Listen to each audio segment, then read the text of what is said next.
noches. Con el proyecto de ley sobre las llamadas CIDRES o Zonas de Interés de Desarrollo Rural, Económico y Social, pendiente de ser aprobado en el Congreso, el agro vuelve a estar en primer plano y, como siempre, de forma polémica. La ley refleja las intenciones del gobierno empeñado en imponer modelos de alianzas productivas entre grandes empresarios y campesinos para la disposición y explotación de baldíos hasta ahora reservados para proyectos de reforma agraria y limitados a las llamadas unidades agrícolas familiares. El proyecto de ley ha sido bien recibido por los grandes empresarios agroindustriales, mientras que asociaciones campesinas y organizaciones como la prestigiosa Oxfam consideran que se trata de una contrarreforma agraria. Por otra parte, se anuncian nuevas movilizaciones campesinas de las llamadas dignidades que sostienen que el gobierno les ha incumplido las promesas que les hizo tras el paro nacional agrario. Muchas preguntas surgen alrededor de cuál será el futuro del agro en Colombia. Estamos ante un retroceso de las reformas progresistas del primer gobierno Santos que gestionó el ministro Juan Camilo Restrepo. Se avecina una nueva crisis agraria como la que hizo peligrar la reelección del presidente Santos. Para aportar claves a estas y otras cuestiones relacionadas con el desarrollo del campo y con la cuestión rural, hemos invitado hoy a la doctora Jennifer Mojica, experta en cuestiones agrarias, fue asesora del Ministerio de Agricultura en la época de Juan Camilo Restrepo y también ejerció como subgerente de tierras del INCODER. En la actualidad colabora con la Comisión Colombiana de Juristas. También está con nosotros el doctor Alejandro Reyes, abogado, sociólogo, investigador y consultor independiente, columnista del Espectador y quien ha asesorado la delegación del gobierno en las conversaciones de La Habana. Y tenemos también al doctor Inti Asprilla, abogado de la Universidad de los Andes y representante a la Cámara por el Partido Verde, muy activo en el sector social y quien fue, como él mismo nos contó, el ponente negativo de la ley sobre las CIDRES que hemos mencionado. Como introducción a la discusión y al debate que vamos a adelantar esta noche, los invito a ver un pequeño reportaje preparado por el equipo periodístico de Las Claves y después entraremos en la discusión.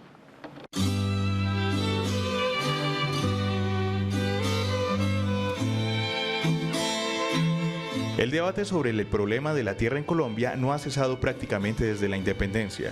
Se discute el modelo agrario, el papel del campo y se le considera una de las causas profundas de la violencia.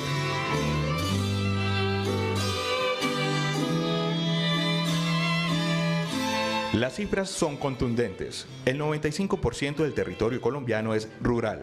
De los 20 millones de tierras cultivables se usan menos de 5, mientras que avanza la ganadería extensiva arrasando zonas fértiles y el 50% de los campesinos vive en la pobreza. Con la promesa de generar empleo, dar acceso a la propiedad de la tierra y desarrollar la altillanura y otras zonas apartadas, se gestiona hoy la Ley 223, más conocida como la Ley de CIDRES. Es un nuevo intento, criticado por unos, elogiado por otros, de entregar los baldíos a la iniciativa privada. A pesar de que fueron denunciadas hace 2 años, las maniobras de grandes empresas como Río Paila, Sarmiento Angulo o la multinacional Cargill por apropiarse de grandes extensiones de tierra que solo podían cederse a las unidades agrícolas familiares mediante triquiñuelas legales como fraccionar empresas, situación que fue denunciada y suspendida y provocó dimisiones en altos cargos del gobierno.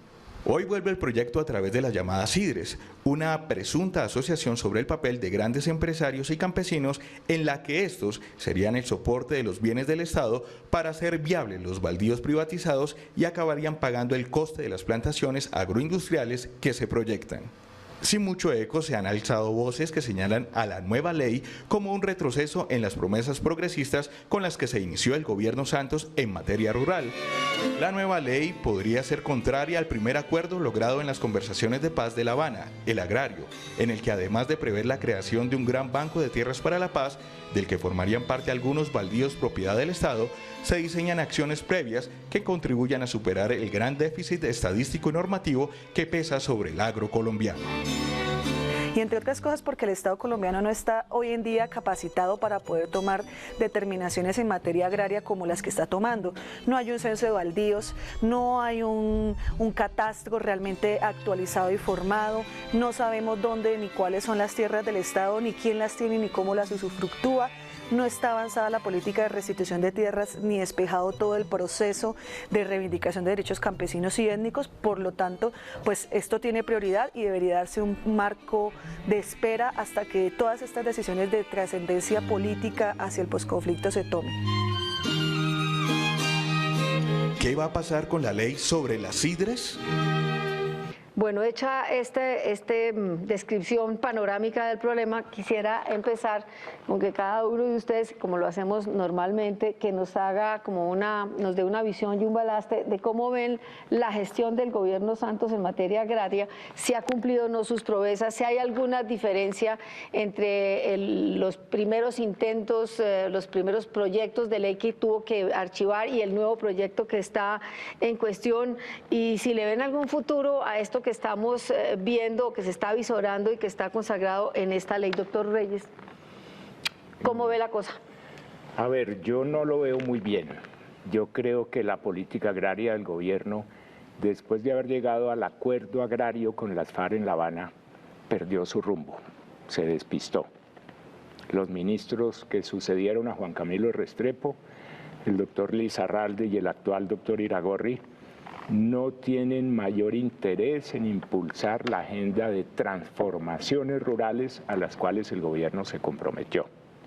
Independientemente de que hubiera o no proceso en La Habana. Independientemente.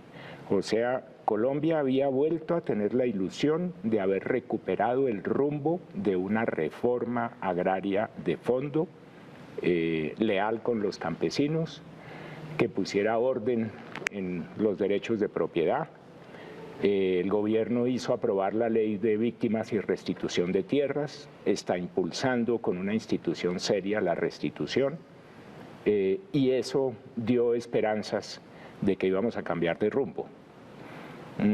Después de eso, me parece a mí, el gobierno con el ministro Lizarralde estuvo empeñado solo en el proyecto de entregar tierras a empresarios en la Altillanura.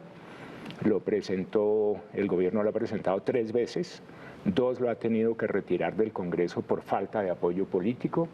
Este tercero probablemente logre la aprobación del proyecto de manera inconveniente, me parece a mí, porque ese proyecto está mal concebido y además toca solo una de las piezas del problema agrario, dejando intacto el gran problema de baldíos que el país no ha sabido resolver. Doctora Jennifer, usted que estuvo metida en el corazón de ese primer ministerio del doctor Juan Camilo Restrepo, ¿cómo ve las cosas?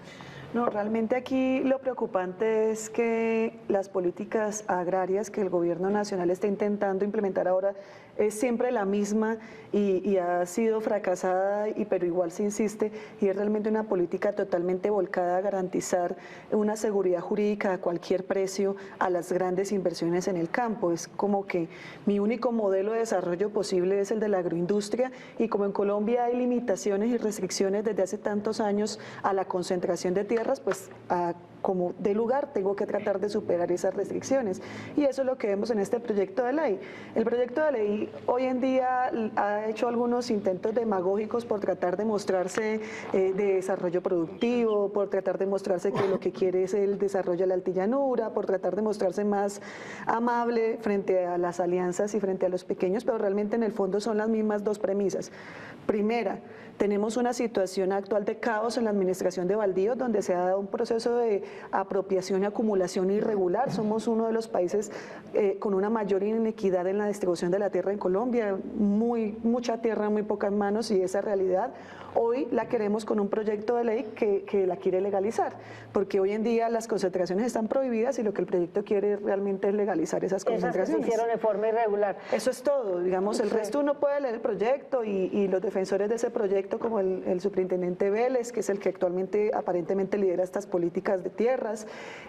Tratan de disfrazarlo, pero realmente en el fondo lo que se ve es eso, legalizar los casos de concentración ilegal, casos que son muy conocidos como el caso de Río Paila Castilla, de Cargill, de Manuelita, de Ardila Lule, de los mismos familiares del ministro, esos que son los visibles entre muchos otros casos que hay de concentración ilegal. Del resto todo es añadidura, pero lo que sí es grave es la irresponsabilidad con la cual el Congreso, que supuestamente debería amparar la Constitución y amparar ese modelo de garantizar un acceso a la propiedad de la tierra en Colombia de manera gradual y progresiva, como ya se ha dicho antes, pues aprueba estas reformas casi que a ojo ciego, sin tomar en cuenta que realmente se está defraudando un patrimonio que es de la nación, que es de todos nosotros, con un recurso como la tierra que es finito y que depende pues de eso o de su distribución la solución a un posconflicto. Doctora Asprilla, usted que nadó contra la corriente en ese proyecto, ¿cuál era su contrapropuesta? Ya que aquí ya vemos, el doctor Reyes, la doctora Mojica dicen eso es más de lo mismo, disfrazada con otro disfraz. ¿Cuál es su propuesta? Bueno, nosotros asumimos una posición que estamos abiertos a que haya agroindustria en Colombia, pero no a cualquier precio. Claro. Para abrir el camino a la agroindustria en Colombia hay que tener claro que hay un imperativo constitucional que es el artículo 64 de la Constitución que nos impone que el Estado debe garantizar la propiedad agraria a los campesinos, el acceso progresivo a la propiedad agraria. Es obvio que si usted le resta bienes baldíos que por destinación constitucional van a los campesinos, los saca del mercado de los campesinos, permitiendo que lleguen a las multinacionales, pues está yendo en contravía de lo que es el artículo 64 de la Constitución. Nosotros le decíamos al gobierno nacional que si quería de verdad hacer una cosa novedosa, buscar un consenso entre lo que es el modelo industrial y la economía, la agricultura familiar, lo primero que debía hacer era informarse. El gobierno nacional a esta altura no tiene claro cuál es la situación de los baldíos en los departamentos que dicen que van a estar las CIDRES. Por ejemplo, departamentos como el Bichada, Arauca, pues es tan grave esto, mire usted, que las CIDRES son definidas por unas características alejadas de los centros poblacionales, con altos índices de pobreza, con dificultades para desarrollar la agricultura familiar.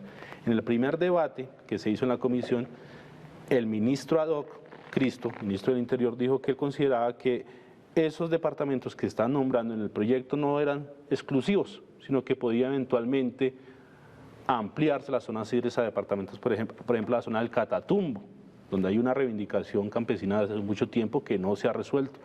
Yo le pregunté al ministro, le dije, bueno ministro, ¿y en cuáles otros sitios? ¿Sabe cuál fue la respuesta del ministro? Donde usted quiera.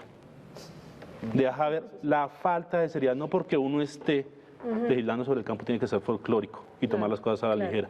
Eso es uno de los muchos ejemplos, yo le puedo contar, es el ejemplo. Emil, pero digamos, doctor Reyes, usted que sabe de tierras y que ha escrito libros sobre el tema, a uno le da la sensación que se está centrando el tema de los baldíos en los antes llamados territorios nacionales. Pero ¿cuál es realmente la situación de los baldíos en Colombia y cómo podría solucionarse el problema de la adjudicación de baldíos y darle cabida a la economía campesina, que entre otras cosas todos los informes de desarrollo humano dicen la economía campesina rinde, es productiva y en un escenario de soberanía alimentaria o de crisis alimentaria en otros países, pues habría un potencial enorme en Colombia. ¿Cómo ve? ¿Dónde? A ver, me parece muy buena la pregunta porque eso nos lleva al problema de fondo. En Colombia, si usted mira el mapa de Colombia en 1900, por ejemplo, estábamos en la guerra de los 1000 días.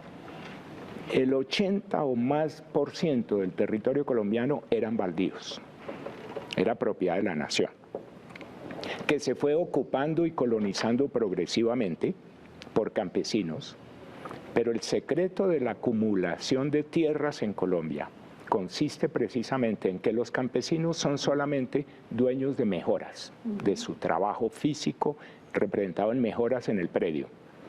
Pero jamás fueron propietarios. Nunca fueron atribuidos los baldíos. Nunca fueron, el Estado nunca fue eficiente en seguir detrás de la colonización formalizando los derechos de propiedad de los campesinos. Los campesinos siempre fueron detrás del espejismo de los derechos de propiedad. Nunca los tuvieron realmente, sino que venía un comerciante de tierras o un acumulador de tierras, un terrateniente, un transportador, un industrial, comprando mejoras de los colonos, y acumulándolas. más, digamos, la colonización adentrándola más. Desplazando la ola colonizadora más hacia adelante, y siempre la colonización fue configurando latifundios. Esa es la pauta tradicional colombiana. Y la política agraria de verdad de este país de 100 años ha sido la política de la colonización. En vez de repartir tierras fértiles cercanas a las ciudades, mandamos a los campesinos a la periferia.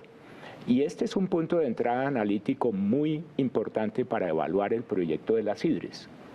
Yo publiqué en El Espectador una columna que llamé "Dos demagogias enfrentadas en el agro", porque a mí me parece que el proyecto de las IDRES presentado por el gobierno es profundamente demagógico. Demagógico en cuanto que dice que se trata es de hacer zonas de desarrollo social y económico para beneficiar a los campesinos. Mentiras. Se trata de destinar unas áreas para el gran desarrollo empresarial capitalista a gran escala, a lo cual yo no me opongo. Pero, Alejandro, El país según entiendo, necesita también ese desarrollo. Las IDRES lo que proponen es una colaboración entre la agroindustria a gran escala y los pequeños campesinos propietarios. Una colaboración que ha sido llamada, Darío Fajardo llama del zorro y las gallinas. Pero, Sí, sí. Sí, pero- Esas son, mire, si el Estado no ha tenido la capacidad administrativa de asignar transparentemente los derechos de propiedad, mucho menos va a tener la capacidad de regular y vigilar unos contratos complejos entre campesinos y empresarios. Entonces, como no tiene capacidad regulatoria, todas las normas regulatorias que pone en el proyecto de ley son demagogia, son para tapar la verdadera realidad del proyecto, y es destinar unas zonas amplias sin limitación de la unidad agrícola familiar para grandes empresarios. Eso estaba previsto en la ley 160 del 94 y las llamaba zonas de desarrollo empresarial. Ese nombre es menos demagógico, corresponde más a la realidad. Doctora Asprilla, usted Son zonas de desarrollo empresarial. Usted, que lo vamos a llamar el remero en contracorriente, usted dice no nos oponemos al desarrollo agroindustrial en determinadas zonas. ¿Cómo lo conciben? ¿Es posible que algo de esto se modifique? Porque el proyecto sigue en trámite, si no estoy mal. No, este proyecto Le ya dejo está. me da pena interrumpirlo, le dejo la pregunta abierta para que apenas hagamos esta interrupción que nos toca hacerla necesariamente, usted tiene la palabra para contestar esa pregunta.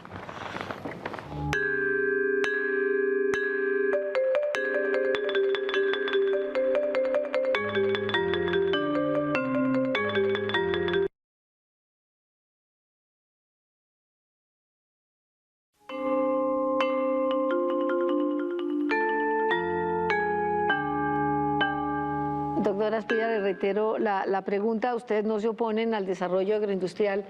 ¿Qué de sus propuestas piensa que podrían todavía colarse en este proyecto que está en trámite? No, yo pienso que este proyecto está mal Ya concebido está desde su comienzo. cocinado. Mire, A ver. si el gobierno hubiera querido ser innovador, ¿qué hubiera hecho? Mire, lo primero que hubiera hecho es establecer el estado real de las tierras en los departamentos. Por ejemplo, el Bichada, que es donde este proyecto está enfocado sobre todo el Bichada. Entonces hubiera hecho un inventario de baldíos, hubiera esperado que hubiera el censo agrario, y con el censo agrario habíamos podido tener la claridad sobre quiénes tienen tierra, quiénes no tienen tierra, quiénes la están explotando y quiénes de los que no tienen tierra la quieren explotar. ¿Cuál hubiera sido el camino? El camino es primero poner un límite. Usted no puede coger y decir todo el Bichada va a ser agroindustria. Eso ya está mal concebido desde la Constitución de 1991. Entonces lo primero que hubiera dicho es, vamos a poner un límite a la agroindustria en el territorio del Bichada, 30, 45%. Segundo, hubiera analizado el valor económico de nuestra tierra, de los colombianos, no lo hubiera dejado simplemente a que un día el INCODER, por unos contratos de concesión, diga que los empresarios van a pagar por eso. Yo creo que cuando se está legislando con una materia tan compleja como es la tierra, pues tenemos que reconocer que la tierra es un activo y es el activo a que estas personas quieren acceder. Entonces hubiera establecido un sistema de regalías estudiado con detenimiento. Eso simplemente les dio pereza hacerlo. ¿Qué más hubiera podido hacer? Hubiera establecido Ya con el censo agrario, sabiendo cuántos campesinos en el Bichada hay que quieren trabajar la tierra, pues se hubiera destinado unos pedazos de los baldíos, adjudicados o no adjudicados, a que esos campesinos que desean realizar agricultura familiar, pues pudieran acceder a la tierra, y la plata de los empresarios, porque la plata de los empresarios sí debe servir para algo, hubiera tenido que ir a desarrollar la agricultura familiar. El proyecto de ley hace un intento de esto diciendo que se va a crear un fondo, pero no da ninguna seguridad jurídica, y con una institucionalidad tan débil como la del sector agropecuario, pues es imposible tener una seguridad. Lo otro que también preocupa mucho es que se ha puesto como que entonces los que estamos en contra del proyecto no queremos un desarrollo dual, y no es cierto. Lo que pasa es que esta política va también de la mano con otras, por ejemplo, como las reformas del Plan Nacional de Desarrollo, en donde realmente lo que uno ve es que todo el gran esfuerzo va enfocado en esta imposición de un modelo de desarrollo agroindustrial en contravía de la posibilidad de los pequeños campesinos. Entonces es un modelo en donde está por encima o tiene predominancia el tema de lo estratégico, lo del desarrollo económico supuesto, que realmente no está demostrado. Uno ve, por ejemplo, todos estos proyectos denunciados en la Altillanura y ninguno ha logrado demostrar realmente éxito en la productividad. No, por el tema de los suelos, por ejemplo, nosotros inclusive en el tema de Carimagua, cuando estábamos en el ministerio, tratamos de invitar a varios sectores a que hicieran un desarrollo allí, y me acuerdo mucho que la misma Fedepalma dijo que no había paquete tecnológico para la palma en la Altillanura. Varios proyectos forestales han fracasado, uno de esos incluso muy famoso que impulsó el mismo gobierno del presidente Uribe Vélez, de la primavera, en la primavera bichada, que se llamaba la primavera La Venturosa, que también fue un fiasco.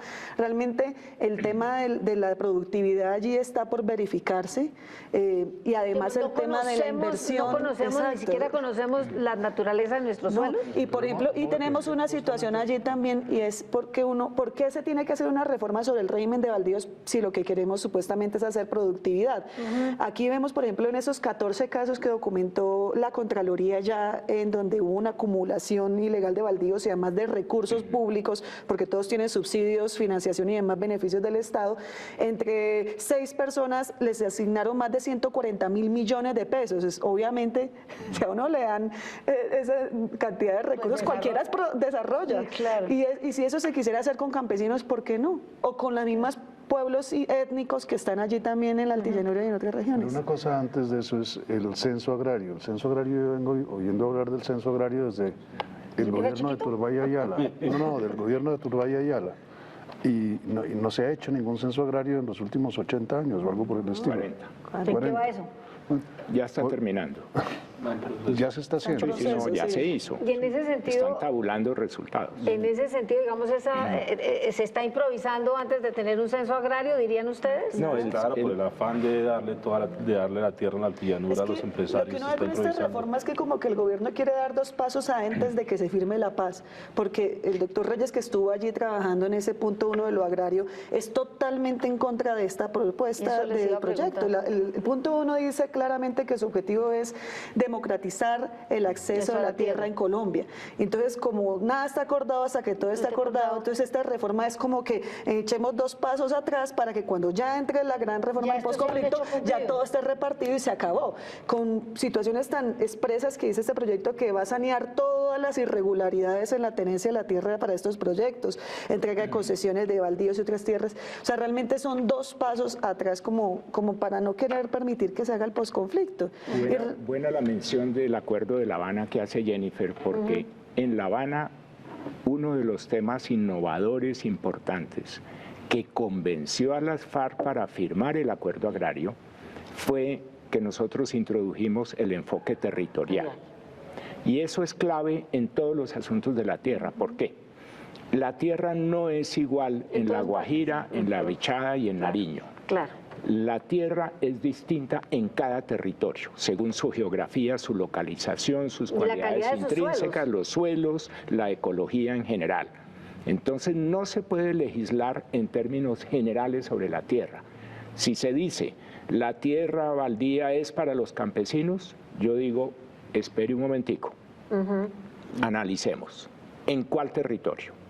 Si me van a decir, mandemos campesinos al Bichada, Yo digo preferiblemente no. yo digo, es preferible darles tierra en el Valle del Cauca a los campesinos negros del Valle del Cauca, en vez de importar mano de obra como tuvo que hacer Facenda en Puerto Gaitán, que tuvo que importar familias negras, trabajadores negros, porque no encontraba mano de obra en Puerto Gaitán dispuesta. Lo que pasa es que también desde el punto de vista del gran empresario es mejor importar mano de obra que buscarla localmente, puesto que Sí. es una mano de obra mucho más manejable, mucho más manipulable. Más dependiente. Y más dependiente. Más dependiente. Más barata. Pero miren, barata. hay una falacia escondida en este proyecto y Jennifer dio una de las claves para entender esa falacia: los subsidios. Todo este proyecto de las IDRES es una desviación para decirle al empresario: si usted asocia a unos campesinos y además les vende un 15% de la tierra o un porcentaje de la tierra del proyecto y los obliga a tomar crédito en los bancos y los obliga a participar en el proyecto, ¿cómo? Con el criterio del empresario. No es que al campesino le van a decir: tome un pedazo de tierra y siembre lo que usted quiera a su manera, como está acostumbrado. Diversifique su producción, defiéndase del mercado produciendo 20, 30 productos distintos que unas veces unos están con buen precio, otros no, pero usted se defiende. Eso es lo que hace el campesino con lógica, y por eso tenemos campesinos en Colombia desde hace 400 años y han sobrevivido. A pesar de todo. Pero usted no puede amalgamar campesinos con un empresario que cultiva monocultivos empresariales, con agroquímicos, con maquinaria pesada, porque Entre no otras son... cosas, que el agroquímico le sube el costo de producción altísimo, muchísimo al campesino. Y daña los los suelos, destroza los suelos. En Colombia estamos padeciendo los efectos de la Revolución Verde y tenemos envenenados los suelos, erosionados, envenenadas las aguas, gracias a los agroquímicos. Doctora Entonces- Asprilla, me asalta una duda. El gobierno contrató con bombos y platillos una misión rural. La misión rural dio unos resultados, lo voy a decir en palabras coloquiales. ¿Cómo se come esto de la misión rural con todo lo que está pasando? ¿O simplemente quedó como un papel más para archivar, como un saludo de la bandera, y en la práctica el gobierno va en contravía de todo el discurso, tanto de La Habana como de la misión rural? Lo que pasa es que el gobierno adopta el discurso de la misión rural cuando le conviene. Entonces, y es mentiroso. ¿Qué es lo que hace el gobierno? Dice: en estos departamentos no se puede desarrollar la agricultura familiar. No se puede, eso ya lo dicen claramente. Y les la misión dicen rural dice que sí se puede, que es necesario desarrollar la agricultura familiar en Colombia, en general. en general. Entonces, ¿qué es lo que pasa? Y una cosa que no se ha dicho: este proyecto esconde una operación financiera especulativa a gran escala. ¿Cómo se hace la especulación financiera? Muy fácil: usted compra tierra, un inmueble en un sitio en el que posteriormente va a llegar el Estado y va a poner infraestructura. Entonces, ¿qué es lo que está pasando acá? En este momento nos están diciendo: no, allá no podemos hacer agricultura familiar porque no hay vías de comunicación, porque es alejado de los centros urbanos. ¿Qué es lo que va a pasar? Van a permitir que estos señores adquieran a modo de concesión o por medio de estas asociaciones tierras en la Altillanura a gran escala, y posteriormente sí va a ir la infraestructura del Estado colombiano a la Altillanura. ¿Eso qué es? Eso es especulación financiera, es parecido a lo que se llama un delito iniciado. Entonces, ¿Qué es eso? un delito iniciado es cuando usted utiliza información privilegiada para beneficiarse. Entonces, lo que está haciendo el Estado colombiano en este momento es permitir que Los que tienen con qué. las multinacionales, los que tienen con que adquieran en gran cantidad de tierras en estas partes del país, y posteriormente con los dinero de todos nosotros ahí sí va a llegar, va a llevar las carreteras, va a llevar la infraestructura y habrá sacado. Es exactamente lo que ha ocurrido siempre, y es lo que decía hace unos años uno de los hermanos Castaño, Vicente, creo, Ah, sí. que el Estado solo lleva bienes públicos a donde hay intereses Inversión. privados. Entonces, ¿por qué iba a cambiar eso con este No, pues es lo que tenía que hacer porque es la obligación y es lo que se supone que estamos en el acuerdo de La Habana. Entonces, es lo que yo decía: si queremos hacer un enfoque equilibrado, pues vamos a llevar infraestructura, pero permitamos también que se desarrolle la agricultura familiar. Además, eso de que la agricultura familiar no es posible en la Altillanura fue demostrado falaz por el estudio de OFAM, que demostró siempre y cuando el campesino tenga apoyo técnico, y subsidios puede ser productivo, y es todo un círculo vicioso. Claro. o virtuoso, según se quiera. No, vicioso. Vicioso. Lo que demostró el estudio de Jaime Forero sobre agricultura familiar en Altillanura, que yo me lo leí y participé en una discusión sobre eso, un debate, demostró, primero, que el Estado, el INCODER, en los años 2006-2007, lanzó unas familias a unas tierras recuperadas del narcotráfico, los dejó tirados en medio de la llanura en Puerto López. No hubo un apoyo técnico ni un apoyo financiero para la producción de esos campesinos.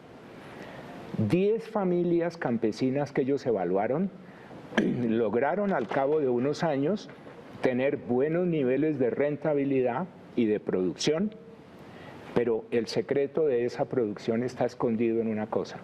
Fue a costa de un enorme sacrificio y trabajo durísimo de la familia campesina para levantar una finquita donde casi no se podía levantar porque la tierra no es muy productiva allí. La tierra es muy estéril allí en esa zona. A costa de un esfuerzo intensivo de la familia campesina, lograron tener finquitas viables, sin apoyo del Estado y en contra de todas las probabilidades. Eso se puede lograr en pequeña escala. Esas eran fincas de 6, 8, 10, 20 hectáreas pequeñas.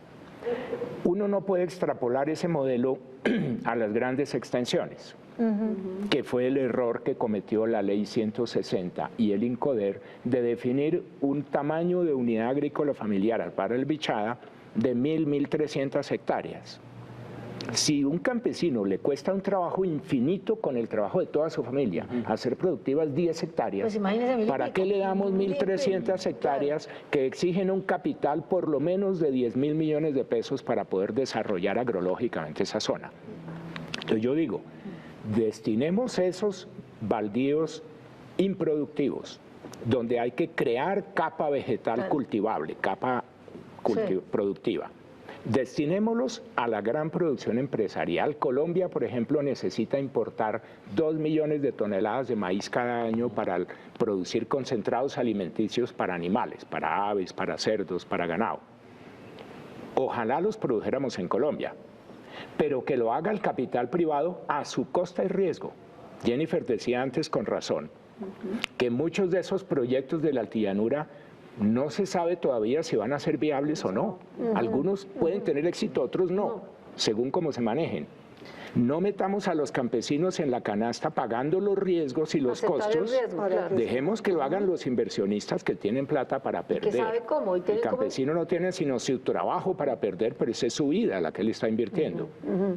Lo que pasa es que uno ahí cae como, porque uno trata obviamente de verle el lado propositivo a todas las cosas y de buscar entonces alternativas, pero realmente no podemos perder de vista que el fondo de este proyecto, la intención real, es legalizar unas concentraciones de tierras, porque nosotros a veces de muy buena fe tratamos como de generar una serie de discusiones sobre la productividad, sobre las alternativas. Hay mucha gente muy experimentada que sabe y puede aportar mucho, pero la realidad cruda en esto es que se quiere legalizar unas situaciones ilegales de concentración. Entonces, por ejemplo, si uno estuviera ante un escenario real de unos empresarios del campo realmente que quisieran aportar, que realmente quisieran llevar desarrollo y prosperidad a la región, estaría perfecto. Pero no, los que concentran tierras en la Altillanura son casos como, por ejemplo, los de la familia Lizarralde y la ex esposa, que me olvidé ahorita, María Fernanda Ocampo, en donde el mismo hijo confesaba, no, es que allá nos ofrecían tierra, la hectárea 80.000 pesos, y entonces como yo tenía plata y todos tenemos plata, pues todos compramos allá 3.000 hectáreas de tierra porque nos pareció que era muy barata, pero esa no es gente empresaria del campo, no es gente que realmente tenga una intención de llevar un desarrollo.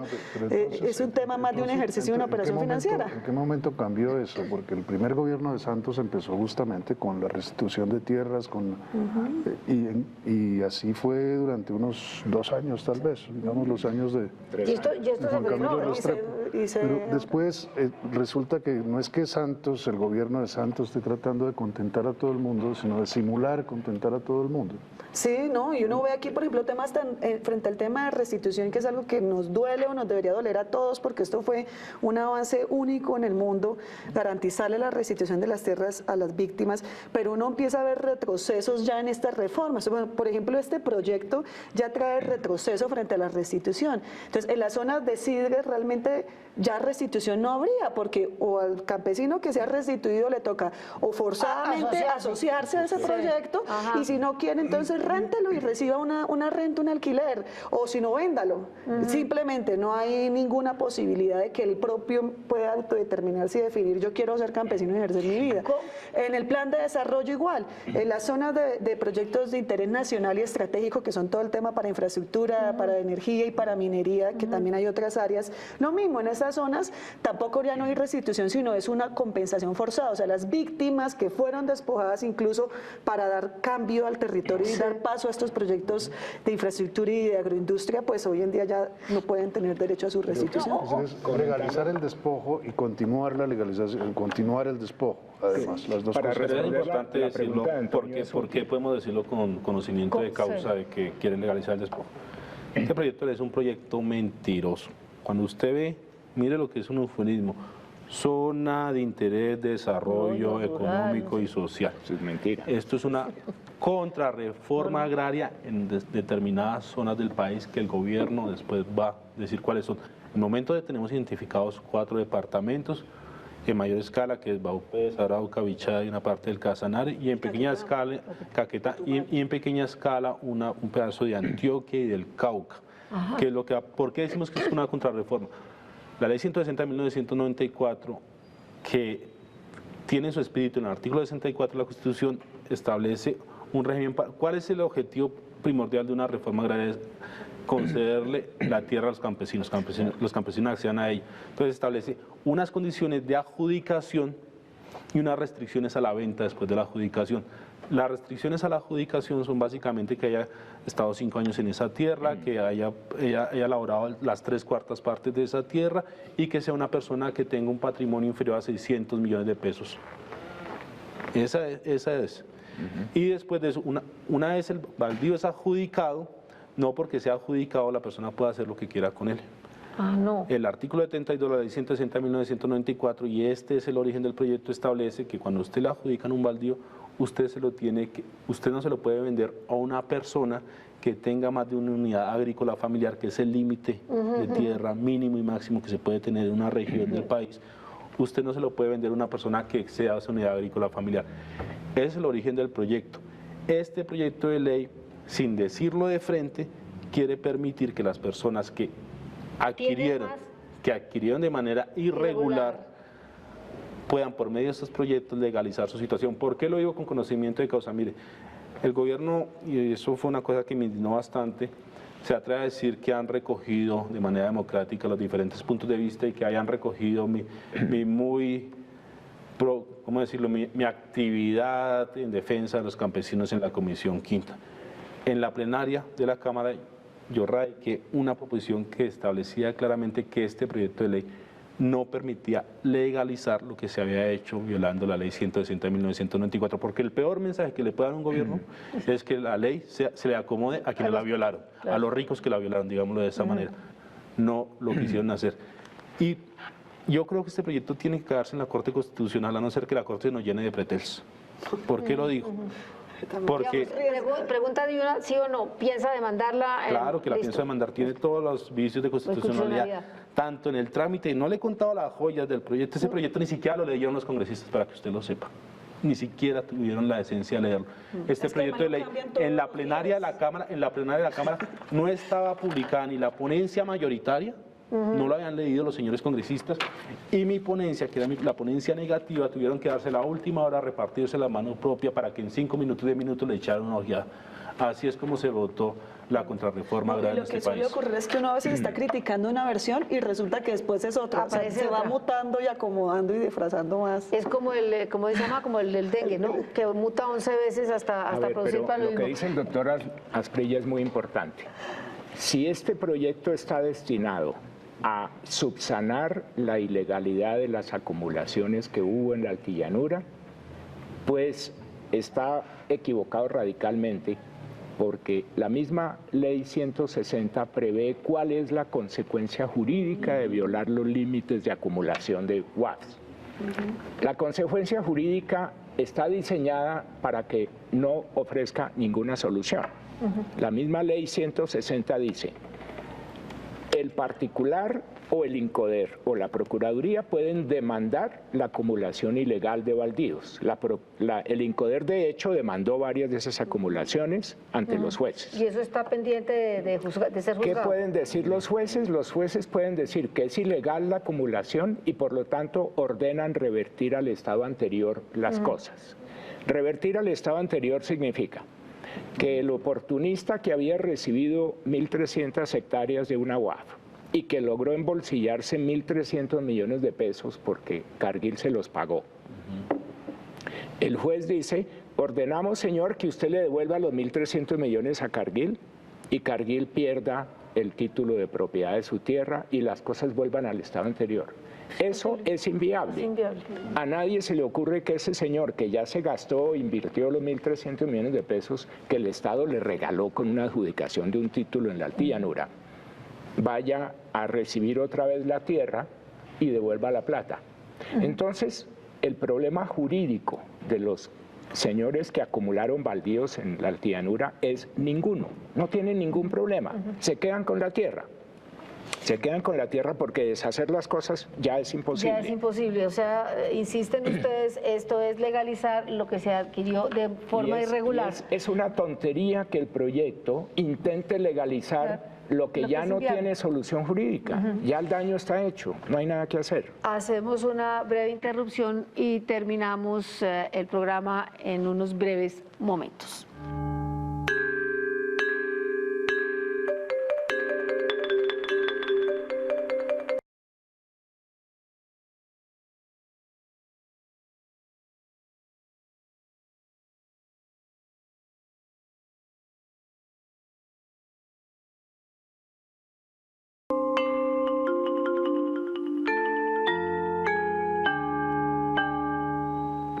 Indudablemente, por lo que hemos analizado en este programa y por lo que hemos visto siempre a lo largo de la historia de este país, el problema del campo no se soluciona. La cuestión agraria, que se llama, no logra solucionarle, y vemos cada vez más emerger movimientos campesinos, grupos como las Dignidades, que están otra vez anunciando movilizaciones, que se quejan que el gobierno no les ha cumplido.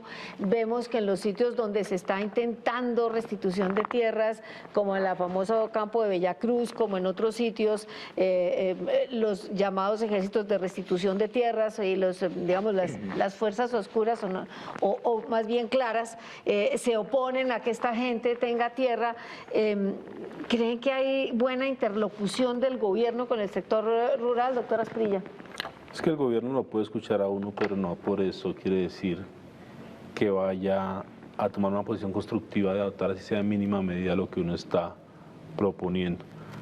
Otro ejemplo también, mire, esto implica, este proyecto de ley puede generar un problema aún más grave en la zona del Bichá. La zona del Bichá, más del 50% de la población es indígena. Más del 50% de la población es indígena. Los sicuanis. Los sicuanis. Que entonces ponen una cláusula que dice no se podrá desarrollar sidres en las zonas de resguardo indígena. ¿Y qué pasa con una población indígena? Si usted le pone un monocultivo de palma africana con un pocotón de fertilizantes, utiliza el recurso hídrico, cambia completamente con sus prácticas. Que es propia. Acaba con la itinerancia. Entonces, está malo esto que les decía, mire, ustedes constitucionalmente van a tener que hablar con los indígenas del Bichá. Y les decíamos, ustedes no quisieron hacerlo acá, ya está viciado inconstitucional, hágalo por lo menos, si lo va a hacer, hagan en el momento que ustedes delimiten las sidres, ponga como requisito para delimitar las sidres, hablar cuando haya cuando colinde con resguardos indígenas, pues haga la consulta. O con comunidades negras, o con comunidades... Pues sobre todo en esta zona, en el Bichá, las comunidades indígenas, el gobierno no quiso hacerlo. Entonces siempre lo mismo, usted lo escucha, no lo escucha, le hacen una sonrisita, la diplomacia de la rosca, usted cree que porque la diplomacia de la rosca lo escucha, pero al final no pasa nada y siguen haciendo las mismas cosas. Mire, pero de todas formas, este gobierno o el próximo van a tener que afrontar de verdad el problema agrario. Si no lo hacen por el acuerdo de paz en La Habana con las FARC, lo van a tener que hacer por la movilización campesina. Y Colombia tiene que corregir el rumbo. ¿Cómo se puede hacer desarrollo en la altillanura empresarial? Solo si al mismo tiempo el gobierno tiene una política muy activa de distribución de tierras a campesinos. ¿Dónde? En los territorios fértiles, bien comunicados, cercanos a las ciudades y al mercado, donde haya hospitales y escuelas, donde haya electricidad y comunicación, en las buenas tierras. ¿Y cómo se puede hacer esa reforma agraria? Simplemente ajustando a la ley los derechos de propiedad. Yo hice un estudio en el año 75 en el departamento de Sucre. Comprobé que el 85% de las grandes haciendas ganaderas de Sucre fueron tituladas gracias a juicios de pertenencia con los cuales se robaron los baldíos. Entonces, recuperar activamente baldíos que están sometidos al régimen del monopolio de la tierra extensiva rentista. Recuperar esos baldíos y distribuirlos a campesinos, ¿pero dónde? Donde es buena la tierra, donde hay alta densidad de población campesina. Y servicios. Donde hay servicios públicos, donde hay escasez de tierras. Una anécdota para que ustedes la sepan. Una anécdota pequeña. Ustedes saben que Bogotá tiene una zona rural, sobre todo en Ciudad Bolívar. Sí, no solo Sumapaz, Ciudad Bolívar, Quiva, Pasquillita, todo eso es zona rural.